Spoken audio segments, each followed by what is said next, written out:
This is Michael. Michael, where you at? Hey, good to see you, man.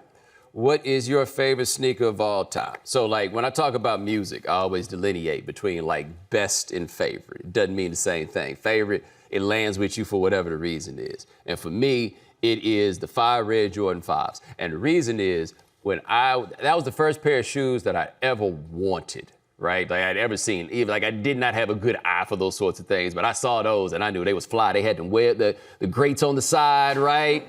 You know, then they had the ones that came out, they had the 23 that they had put on there. I wanted those. And it was the first time, and I realized very quickly at the age of 9, my mother was never paying for me to get no Jordans, ever.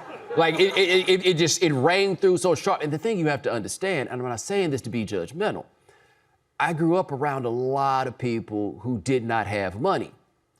We had a pool. They had J's. I did not. How the fuck does that work? Like, there was never any point at which I could rationalize and understand. They got Nintendos. Why don't I have a Nintendo? They got games. Why don't I have games? None of this, right? Didn't make any sense. So when, shall we say, we started moving on up, the Fire Red 5s had come out. And that was when I was in my super shoe obsessive phase. That was the first pair that I got.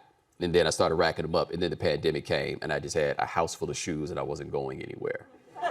And so I donated them to, I think it's some charity that helps older people in Queens. So if you go out to Queens one day and you wonder why them old folks is looking so clean, it's your boy.